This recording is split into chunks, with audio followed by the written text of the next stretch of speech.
ഒരു മികച്ച അക്കാദമിക് വിജയത്തിന് വേണ്ടി നമ്മൾ മാറ്റിവെക്കേണ്ട ചില കാര്യങ്ങളെക്കുറിച്ചാണ് നമ്മൾ ഡിസ്കസ് ചെയ്യുന്നത്. The bad habits that you should avoid for a better academic success. അതിനകത്ത് ആദ്യത്തേതാണ് മാറ്റിവെക്കുക എന്നുള്ളത്.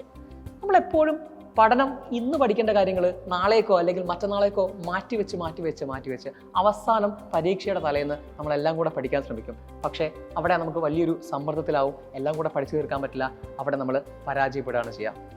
രണ്ടാമത്തത് മൾട്ടി ടാസ്കിംഗ് ആണ്. എന്താണ് മൾട്ടി ടാസ്കിംഗ്? ഒരേ സമയം ഒന്നിൽ കൂടുതൽ കാര്യങ്ങൾ ചെയ്തുകൊണ്ടിരിക്കുക. പഠിക്കുന്ന സമയത്ത് വേറെ എന്തെങ്കിലും കൂടെ നമ്മൾ ആക്ടിവിറ്റീസിൽ ഏർപ്പെടുക.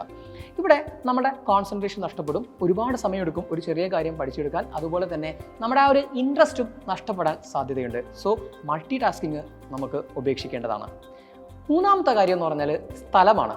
നമ്മൾ പഠിക്കാൻ ഉപയോഗിക്കുന്ന സ്ഥലം, അലങ്കോലമായി കിടക്കുന്ന സ്ഥലം, അതുപോലെ തന്നെ ഒരുപാട് നോയ്സി ആയുള്ള സ്ഥലം പഠിക്കാൻ ഒരിക്കലും ചൂസ് ചെയ്യാതിരിക്കുക.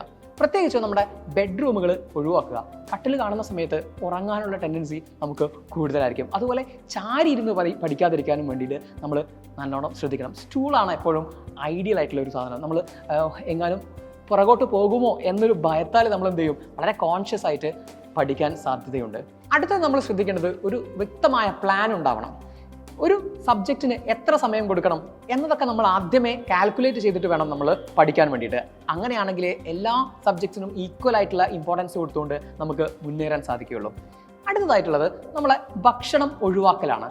ഈ ഭക്ഷണം ഒഴിവാക്കുന്ന ശീലം പാടെ നമ്മൾ ഉപേക്ഷിക്കണം. കാരണം ഊർജ്ജസ്വലമായി നമുക്ക് പഠിക്കാൻ നമുക്ക് അത്യാവശ്യമായിട്ടുള്ള എനർജി കിട്ടുന്നത് നമ്മുടെ ഈ ഭക്ഷണത്തിലൂടെയാണ്. So don't skip your diet.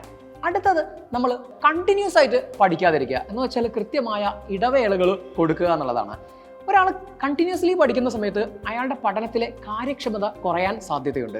So നിങ്ങൾ ചെയ്യേണ്ടത്, നിങ്ങൾക്ക് എപ്പോഴാണോ ബോറടിക്കുന്നത് ആ സമയത്തൊന്ന് നിൽക്കുക, മറ്റെന്തെങ്കിലും കാര്യത്തിൽ എൻഗേജ്ഡ് ആവുക, തിരിച്ച് വീണ്ടും വരിക നല്ല എനർജിയോട് കൂടിയിട്ട്. ഓക്കെ, നെക്സ്റ്റ് ഉറക്കക്കുറവ്. ക്രമരഹിതമായിട്ടുള്ള നമ്മുടെ ഉറക്കം എന്ന് വെച്ചാൽ കൃത്യമായ സമയത്ത് നമ്മൾ ഉറങ്ങാതിരിക്കുക, ഒരുപാട് നേരം നമ്മൾ രാത്രിയിലൊക്കെ ഉറക്കം ഉളച്ചിരുന്ന് പഠിക്കുക. അത് നമ്മുടെ പഠനത്തെയും അതുപോലെ തന്നെ ഓർമ്മശക്തിയൊക്കെ വല്ലാത്ത രീതിയിൽ ബാധിക്കും. സോ നിങ്ങൾ കൃത്യമായിട്ടും ഒരു 8 മണിക്കൂറെങ്കിലും ഉറങ്ങാൻ മറക്കരുത്. അടുത്തത് ഒരുമിച്ച് പഠിക്കലാണ്. എല്ലാം കൂടെ നമ്മൾ ഒരുമിച്ച് പഠിക്കാൻ ശ്രമിച്ചു കഴിഞ്ഞാൽ നമുക്കൊന്നും ഓർമ്മയിലുണ്ടാവില്ല. അതുകൊണ്ട് ഓരോന്നിനും കൃത്യമായ ടൈം ടേബിൾ വെച്ചിട്ട് നമ്മൾ പഠിക്കാവും. നെക്സ്റ്റ് വൺ, വെറും വായന മാത്രം പോരാ. പഠിക്കുന്ന കാര്യങ്ങളിൽ സജീവമായി ഇടപെടാതെ നമ്മൾ വെറുതെ പാഠപുസ്തകങ്ങൾ വായിച്ച് മാത്രം പോകുന്ന സമയത്ത് അത് കൂടുതൽ എഫക്റ്റീവ് ആവില്ല. അപ്പോൾ അതുകൊണ്ട് നമ്മൾ ചെറിയ നോട്ടുകൾ തയ്യാറാക്കുക, അതുപോലെ തന്നെ ചർച്ചയിലൂടെയൊക്കെ പഠിക്കുകയാണെങ്കിൽ ഈ പഠിച്ച കാര്യങ്ങൾ നന്നായി നമുക്ക് ഓർമ്മയിൽ സൂക്ഷിക്കാൻ സാധിക്കും.